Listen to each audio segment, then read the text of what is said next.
आप तमाम लोगों का फिर से स्वागत है आपके अपने YouTube channel the math file पे। और इंडिया में भी क्या चल रहा है, लोकसभा का चुनाव चल रहा है। तो आज देखेंगे क्या कि ground reality of Indian economy, मतलब भारत की जो जमीनी इकोनॉमी की सच्चाई है वो क्या है, और आपको किस तरह बेवकूफ बनाया जा रहा है, आज उसी पे चर्चा होगी। और वीडियो को अंत तक जरूर देखिएगा, बहुत इंपॉर्टेंट मैसेज है आपके लिए। अगर आप देश की तरक्की चाहते हैं, अगर आप देश को विश्व गुरु बनना देखना चाहते हैं, तो ये वीडियो देखना, अंत तक देखना बहुत जरूरी है। क्योंकि लिए इस वीडियो में देश की इकोनॉमिक रियलिटी आपको पता चलेगी कि देश कहां से कहां जा रहा है। तो सिर्फ मुद्दे पे बात करेंगे कि अभी देश में क्या मुद्दा है, क्या चल रहा है। बहुत प्रचार किया जाता है कि आज हम लोग दुनिया की 5वीं बड़ी अर्थव्यवस्था बन गए हैं, लेकिन इसके पीछे की असल रियलिटी को नहीं दिखाया जाता है, जमीनी रियलिटी को नहीं दिखाया जाता है। लोग खुश हो जाते हैं कि 2014 में हम 10वीं दुनिया की सबसे बड़ी अर्थव्यवस्था थे और आज 5वीं बन गए हैं। तो आज आइए आपको रूबरू करवा देते हैं इसके पीछे जो जमीनी सच्चाई है उसके बारे में। आप सबसे पहले ये बात बताइए कि आज हम लोग देश की सबसे बड़ी पूरे दुनिया की सबसे 5वीं बड़ी अर्थव्यवस्था है, तो फिर हमारा हंगर इंडेक्स रैंक 125 कंट्री में 111 पे कैसे आया? ये भी सोचने वाला बात है। जो दुनिया का सबसे बड़ा 5वां अर्थव्यवस्था होगा, वहां के नागरिक ज्यादा भूखे कैसे मर सकते हैं? इसका मतलब ये है कि देश की इकोनॉमी के कुछ ही लोग मालिक हैं। सोचने वाली बात है कि आप दुनिया की सबसे बड़ी 5वीं अर्थव्यवस्था है, तो हंगर इंडेक्स में भी तो आपका रैंक ज्यादा से ज्यादा 10, 15, 20 रहना चाहिए, इससे ज्यादा तो नहीं। फिर भी आप कहां हैं? 125 देशों में 111वें नंबर पे, और आप दुनिया के सबसे बड़ी 5वीं अर्थव्यवस्था बन गए। इसका सीधा सीधा एक ही मतलब है कि सारे लोगों का विकास नहीं हो पा रहा है, सिर्फ केवल कुछ ही लोगों का विकास हो पा रहा है। और आपको 2014 से यहां पर हम कंपैरिजन कराना चाहेंगे।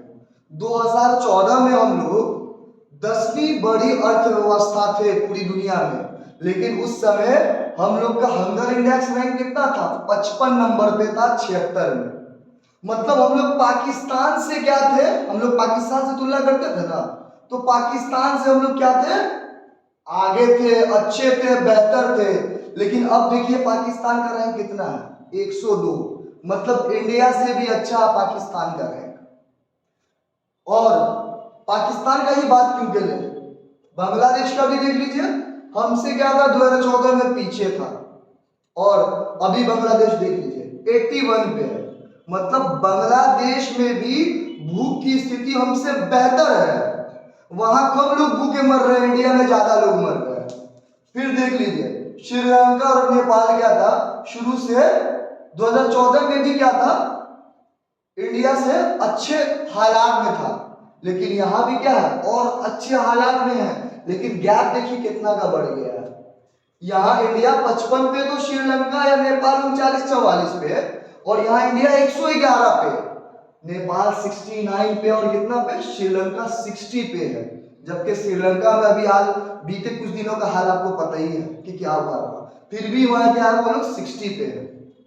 तो सीधा सीधा मेरा कहना ये मकसद है, मैं एक ही सवाल आप लोगों से पूछना चाहता हूं, अगर आप दुनिया की सबसे बड़ी 5वीं सबसे बड़ी अर्थव्यवस्था है, तो फिर आपका हंगर इंडेक्स इतना खराब कैसे है? आपको यह समझना होगा कि देश में सिर्फ कुछ ही लोगों का विकास हो पा रहा है, सब लोगों का नहीं। गरीब गरीब बनता जा रहा है, भूखे हम लोग मर रहे हैं। फिर से एक और इसमें बहुत इंपॉर्टेंट पॉइंट है, क्या? Highest child wasting rate. जो अब तक का सबसे ज्यादा चाइल्ड वेस्टिंग रेट रिकॉर्ड किया गया है 18.7%। और रैंक कितना है 121 कंट्री में 107वें नंबर पे। और यहाँ पे 2014 में चाइल्ड वेस्टिंग रेट कितना है 7.5%। मतलब क्या है 2014 से 2024 में 2 गुना से भी ज्यादा है। अब बहुत लोग को चाइल्ड वेस्टिंग रेट पता नहीं होगा कि चाइल्ड वेस्टिंग रेट क्या होता है। चाइल्ड वेस्टिंग रेट ये होता है कि आपके हाइट के हिसाब से आपका क्या वजन नहीं है, या वजन के हिसाब से हाइट नहीं है, माल न्यूट्रिशन है, कुपोषण है, ये सब है आपको। तो क्या हो गया है चाइल्ड वेस्टिंग रेट भी 2024 में हाईएस्ट है इंडिया का। कभी भी इतना रेट इंडिया का नहीं आया है। मतलब क्या सीधा सीधा हंगर पे बात आती है। बहुत लोग भूखे मर रहे हैं। और एक बात और बताना चाहूंगा कि क्या लिखा हुआ India's income inequality at 100-year high. मतलब पिछले 100 साल में इनकम इनइक्वलिटी मतलब जो गैप होता है इनकम का वो सबसे ज्यादा पिछले 100 साल में है, verse than colonial era. Colonial era मतलब कि जो हम लोग जिस समय गुलाम थे उससे भी बुरा स्थिति में है। ये बात समझना होगा। ये मैं नहीं कह रहा हूँ, बिजनेस स्टैंडर्ड का आर्टिकल कह रहा है। आप लोग देख सकते हैं ये सारा सच्चाई है, कोई फेक नहीं है। इसलिए तो लिखा गया है यू आर बीइंग फूल्ड, आपको बेवकूफ बनाया जा रहा है। प्लीज एजुकेट योरसेल्फ, अपने आप को शिक्षित कीजिए। देखिए आर्टिकल खोजिए, पढ़िए। पढ़ने से क्या होगा असल मुद्दा पे आप लोग आवाज उठाएंगे। इनकम इक्वलिटी मतलब किसी के पास बहुत ज्यादा पैसा है और किसी के पास पैसे ही नहीं है। यही होता है इनकम इनइक्वलिटी। मतलब आमदनी में क्या है असमानता है। मतलब अमीर है वो अमीर बन रहा है बहुत ज्यादा, कुछ लोग बहुत अमीर बन गए हैं और जो लोग गरीब है और गरीब हो गए। यही होता है इनकम इनइक्वलिटी। और सीधा सा बात लिख रहा है क्या कि India's income inequality at 100-year high worse than colonial era. मतलब हम लोग जिस समय गुलाम थे उससे भी ज्यादा घटिया स्थिति में है। इतना ज्यादा असमानता है इनकम का। तो ये सब मुद्दा है और मुद्दा से क्या किया जा रहा है आपको भटकाया जा रहा है। हमेशा धर्म के नाम पे, जात के नाम पे, पात के नाम पे, मतलब कास्ट के नाम पे, क्रीड के नाम पे, तरह तरह के नाम पे असल मुद्दा से भटकाया जा रहा है। प्रचार ये होता है सिर्फ कि हम दुनिया की 5वीं सबसे बड़ी अर्थव्यवस्था बन गया है, लेकिन कभी ही नहीं कहा गया है कि हम हंगर इंडेक्स में 111 नंबर पे हैं।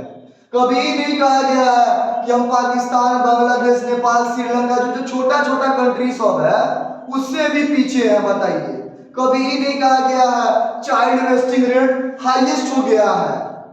जो देखिए यहाँ 2014 से क्या 2 गुना से भी ज्यादा है।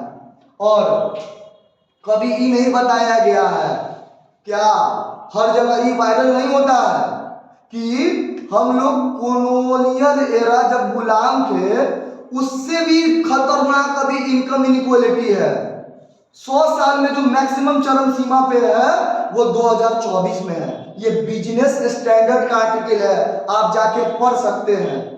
और ये सब जो मैं बात बता रहा हूं ये द हिंदू का लिखा है और आप ये जाके बाकायदा आर्टिकल है, आप लोग पढ़े लिखे हैं तो आप लोग जाके ये सर्च कर सकते हैं।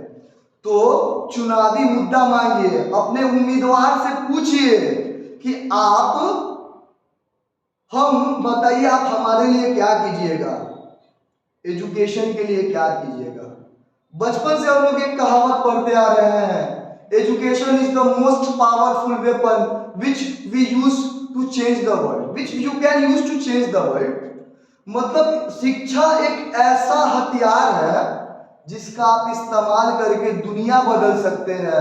तो ये तो देश बदलने की बात है, देश को विश्व गुरु बनाने की बात है। तो फिर शिक्षा पे काम क्यों नहीं हो पा रहा है? इतना सरकारी स्कूल का व्यवस्था क्यों खराब है, इस पे काहे कोई सवाल नहीं पूछता है। और लोग कहता है क्या कि बेसिक जरूरत क्या होता है, आम इंसान का जरूरत क्या होता है, रोटी कपड़ा और मकान। लेकिन एक बात याद रखिए, ये सेकेंड, हम इसको तो सेकेंडरी जरूरत मानते हैं। मेरा प्राइमरी जरूरत क्या है, एजुकेशन और स्किल डेवलपमेंट। बिना एजुकेशन, अगर आप शिक्षित नहीं है, स्किल नहीं है आप में, तो आप कमा ही नहीं सकते हैं। जब पैसे नहीं रहेगा तो रोटी का इंतजाम कहां से होगा, कपड़ा कहां से लाइएगा पहनने के लिए, घर कहां से बनाइएगा रहने के लिए। हम कहते हैं कि गरीब को पैसे से मदद करने से अच्छा आप उसको फ्री में शिक्षा दीजिए। फ्री में शिक्षा दीजिएगा तो क्या होगा, उसका जनरेशन चेंज हो जाएगा। अगर वो किसी अच्छे मुकाम पे पहुंच जाता है तो आप समझ रहे हैं कि उसका पीढ़ी दर पीढ़ी बदल जाएगा। तो शिक्षा पे बात कीजिए, स्किल पे बात कीजिए। और हम लोग जान रहे हैं अपने देश में हेल्थ फैसिलिटी कितना अच्छा, आप लोग जान ही रहे। हेल्थ पे कोई वोट नहीं मांगता है कि हमारे यहाँ बहुत अच्छा सरकारी अस्पताल नहीं है, सरकारी अस्पताल में सही ढंग से इलाज नहीं हो पाता है, इस पे लोग आवाज नहीं उठाता है। हमारे यहाँ एम्स जैसा अस्पताल नहीं है। आपको ये सब सवाल पूछना होगा सरकार से। और महिला सुरक्षा बहुत इंपॉर्टेंट मुद्दा है। महिला सुरक्षा, विमेन एम्पावरमेंट की बात करना और जमीनी स्तर पे काम करना, दोनों में बहुत अंतर है। और आप लोग जान रहे हैं अभी कितना वुमेन के साथ अन्याय हुआ है, चाहे मणिपुर का केस, बहुत सारे ऐसे केस है। मैं उनको इसमें एक्सप्लेन ज्यादा नहीं करना चाहता, आप लोग रूबरू हैं इस सबसे। और बहुत सारे ऐसे मुद्दे हैं जिसपे आप वोट मांग सकते हैं, लेकिन यहाँ मुद्दा किसको बनाया जाता है, धर्म को, जात को, यही सब को मुद्दा बनाया जाता है।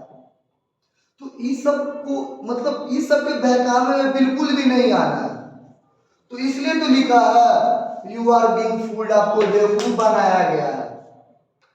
प्लीज एजुकेट योरसेल्फ, अपने आप को शिक्षित कीजिए। आप प्रिंट मीडिया पढ़िए, आपके पास सारा चीज का व्यवस्था है। और कोई चीज भी खबर अगर वायरल हो तो उसका पुष्टि कीजिए, अच्छे वेबसाइट पे जाके सर्च करके। ऐसे ही नहीं, आजकल फेक न्यूज भी वायरल हो जाता है, कुछ वायरल हो जाता है। कहते हैं ना कि अच्छाई को फैलने में बहुत कम समय लगता है, अब बुराई तुरंत फैल जाता है।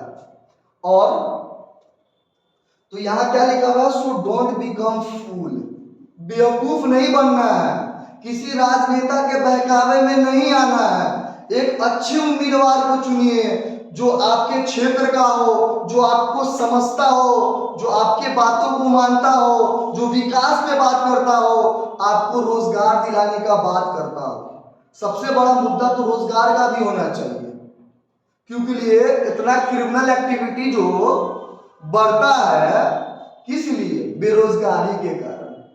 अगर आपके पास रोजगार नहीं रहेगा ना, तो एक कहावत है, बचपन हम लोग पढ़े थे, खाली दिमाग शैतान का घर। तो वही हाल हो जाता है, जब आपके पास काम नहीं रहता है तो आप लोग चोरी करते हैं, डाका डालते हैं, गुंडा बनते हैं। मतलब जितना भी असामाजिक तत्व वाला काम होता है बेरोजगारी की वजह से होता है। अगर आपके पास पैसा आ रहा है, अगर रोटी कपड़ा मकान का व्यवस्था हो रहा है, तो क्या जरूरत है चोरी करने का, डाका डालने का, या फिर असामाजिक तत्व वाला काम करने का। और मैं धर्म पे पहले ही बोल चुका हूं कि धर्म कोई भी हिंसा का बात नहीं करता है, धर्म कोई भी हिंसा का बात नहीं करता है। मैं शॉर्ट्स में डाल चुका हूं, देखिएगा, बहुत इंपॉर्टेंट मुद्दा है। और अगर आपको अच्छा लगे तो उसे शेयर कीजिएगा, ये बात है। और बहुत लंबा बात हो चुका है, ऐसे भी मैं ज्यादा देर पढ़ाता भी नहीं, और ये बताना जरूरी है आप लोगों के लिए, क्योंकि लिए जहां जाते हैं सुनते हैं तो धर्म और जात के ही नाम पे लोग वोट करते हैं, और लास्ट में क्या होता है, लोगों को लालच दिया जाता है वोट देने के लिए, और लोग भी क्या है, बहकावे में आके लालच को एक्सेप्ट कर लेते हैं।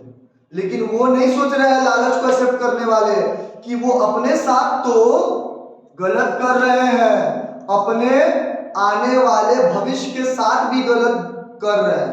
जो उनको लालच दिया जाता है तो वो ले लेते हैं, और इतने ईमानदार लोग भी है कि लालच लेकर भी जिससे लालच का जो काम लिए हैं उसी को वोट कर देते हैं। तो उनको सोचना चाहिए कि जो कुछ लालच मिला है वो कुछ ही दिन के लिए रहेगा। सरकार आती है 5 साल के लिए, तो आप 5 साल के बारे में सोचिए कि 5 साल तक आपका कंडीशन सुधरेगा या बिगड़ेगा, ये आपको सोचना पड़ेगा। आप अपने साथ सही कर रहे हैं या गलत कर रहे हैं? आप अपने साथ भी सही नहीं कर रहे हैं, और अपने बच्चों के साथ भी नहीं कर रहे हैं, सही कर रहे हैं। आपको समझना होगा। इसलिए तो मैंने एक शेर कहा था कि गंदी नीति और राजनीति से बचा लो खुद को और अपने आने वाले नस्लों को। गंदी नीति और राजनीति से बचा लो अपने आने वाले नस्लों को, और एक एक वोट अच्छे उम्मीदवार को देकर सुलझा लो अपने और हिंदुस्तान के मसले को। और मसला क्या है? शिक्षा, बेरोजगारी, डिफेंस, महिला सुरक्षा, वुमेन एम्पावरमेंट, ये सब मुद्दा हुआ, न कि धर्म और जात पात। और धर्म का आजादी क्या संविधान नहीं देता है? जो लोग संविधान जानते हैं सबको मालूम है कि फ्रीडम ऑफ रिलीजन आर्टिकल 25 से 28 ये आपका फंडामेंटल राइट है। अगर आपको इसके खिलाफ कोई रोकता है तो आप सीधा सुप्रीम कोर्ट जाकर रिट इशू करवा सकते हैं। तो क्या ही है ये चीज? और धर्म का जिम्मेदारी कोई एक पॉलिटिकल पार्टी या एक व्यक्ति नहीं लेता है, वो हर व्यक्ति का कर्तव्य है कि अपने धर्म का भलाई के लिए प्रोपगेट करे, प्रैक्टिस करना है तो प्रैक्टिस करे, जो करना करे अपने धर्म के रिलेटेड। लेकिन याद रखिए, कोई भी धर्म, हिंदू मुस्लिम कोई भी धर्म हो, हिंसा का बात नहीं सिखाता है। आप पढ़े होंगे जितने भी धर्म में जो भी लड़ाई हुई है बुराई के खिलाफ, अब प्रोवोक किया गया बुराई की तरफ से, न कि अच्छाई की तरफ से। आपको ये सब बात जानना होगा। धर्म के नाम पर आप लोग को बहकाया जाता है, जोश में लाया जाता है, तो ये सब बात गलत है। कौनो धर्म हिंसा का बात नहीं करता है। हमने इस पे एक शेर कह दिया था कि बिन किताब और गुरु के ज्ञान नहीं होता, बिन किताब और गुरु के ज्ञान नहीं होता, और जो दंगा फसाद करे वो इंसानी नहीं होता। जो इंसानी नहीं है तो उसका कौन सा धर्म है? न हिंदू धर्म है, न वो मुस्लिम धर्म है, न कोई भी धर्म नहीं है। वो सिर्फ दंगा भी कर रहे, फसाद भी कर रहे, तो वो कुछ नहीं कर रहे अपने देश का और अपने धर्म का। खास तौर से धर्म का मामला बहुत सेंसिटिव है, तो अपने धर्म का नाम ही बदनाम कर रहे हैं। जान लीजिए क्या कहेगा। अगर आप हिंसा कर रहे हैं तो आप मुसलमान हैं मान लीजिए, तो कहेगा कि मुस्लिम धर्म में यही है। अगर आप हिंसा कर रहे हैं, अगर आप हिंदू हैं तो क्या करेगा? हिंदू धर्म में भी हिंसा का बात है। तो ये नहीं करना है। अपने धर्म का बेस्ट एम्बेसडर बनिए, और धर्म के बारे में जानना है तो भाषण नहीं सुनिए, जाके धार्मिक किताब पढ़िए कि धर्म क्या सिखाता है, समझे? किसी सोशल मीडिया इस सब के बहकावे में मत आइए। आजकल हम क्या बोल रहे हैं, बहुत गंदी चीजें, खराब चीजें, जो बुरी चीजें होती है वो वायरल हो जाती है। मसला क्या है? हम लोग एजुकेटेड नहीं है, हम लोग कभी अपना धार्मिक किताब पढ़े ही नहीं है। जाके धार्मिक किताब पढ़िए, कौन सा धर्म हिंसा का बात करता है आप उनको बता दीजिए। कोई भी धर्म हिंसा का बात ही नहीं करता है। हम लोग कभी धार्मिक किताब ढंग से पढ़ते ही नहीं है। पढ़ते तो आज ये दिन नहीं देखना पड़ता, तुरंत जोश में नहीं आ जाते। और ज्यादा बात नहीं करेंगे। अब मेरा बस यही कहना है कि वोट करना है, डेमोक्रेसी का क्या मतलब होता है? आप लोग पढ़े होंगे तो जानते होंगे कि डेमोक्रेसी में सबसे बड़ा क्या होता है? जनता होती है। जनता के लिए, जनता का, जनता के द्वारा। ये डेमोक्रेसी का बेस्ट डेफिनेशन है। तो सारा चीज का मालिक क्या होता है? जनता होता है। तो आपके हाथ में है डेमोक्रेसी, और डेमोक्रेसी में पावर दिया गया वोट का, और आप एक वोट से बहुत कुछ कर सकते हैं। इस पे एक शायरी सुनिएगा। एक वोट की कीमत क्या होती है, आपको मैं एक शायरी के जरिए एक्सप्रेस करता हूं कि अगर आप चाहते हैं कि कोई भी निकम्मी सरकार पर पहुंचाना चोट, अगर आप चाहते हैं कोई भी निकम्मी सरकार पर पहुंचाना चोट, तो उसके लिए जरूरी है करना एक एक वोट। तो इसलिए वोट कीजिए। हमको बहुत आश्चर्य होता है कि वोट का परसेंटेज देखते हैं तो 55%, 60%, यही 65% यही काहे ऐसा हो रहा है? अरे लोकतंत्र को मजबूत बनाना है। जब संविधान आपको आजादी देता है कि हम लोग डेमोक्रेसी में रहते हैं, आपको वोट का आजादी दिया गया, राइट टू वोट है, तो फिर आप लोग वोट क्यों नहीं करते हैं? वोट कीजिए, अच्छे उम्मीदवार को चुनिए, वो कैंडिडेट को देखिए जो आपका मसला सुनता है, बात सुनता है, आपके वक्त जरूरत पे खड़ा रहता है, जो देश की तरक्की का बात करता है, अंग्रेजों वाला बात नहीं करता है, बांटने का, फूट डालने का, शासन करने का, डिवाइड एंड रूल का पॉलिसी नहीं करता है, जो हमेशा एजुकेशन पे बात करेगा, आपके रोड के बारे में बात करेगा, आपके बच्चों के मेडिकल फैसिलिटी के बारे में बात करेगा, ये सब के बारे में बात करेगा, महिला सुरक्षा के बारे में बात करेगा। तो ये सब ऐसे ऐसे उम्मीदवार को चुनिए। और अगर आपको मेरा ये एफर्ट अच्छा लग रहा है तो क्या करना है? Please share for care. अगर आप चिंता कर रहे हैं, परवाह कर रहे हैं, तो इसे शेयर कीजिए एंड शेयर एवरीवेयर। खुद तक शेयर नहीं कर रहा, जहां तक शेयर करवा सकते हैं, एवरीवेयर, हर जगह शेयर करना है कि लोगों का आंख खुले कि ग्राउंड रियलिटी, जमीनी स्तर पे इंडिया का हकीकत क्या है, इंडिया का इकोनॉमी क्या है। और आज का लेक्चर यहीं पे खत्म करते हैं, और जाते जाते मैं एक शेर बोलना चाहूंगा कि अगर आप चाहते हैं देश का हो विकास, अगर आप चाहते हैं देश का हो विकास, तो उसके लिए पहले आना होगा एक साथ, अलग अलग नहीं, एक साथ। तो एक साथ आइए, मुद्दे पे वोट कीजिए। और इसी के साथ मैं आज का लेक्चर खत्म करता हूं। धन्यवाद। जय Hind and share for care and share everywhere.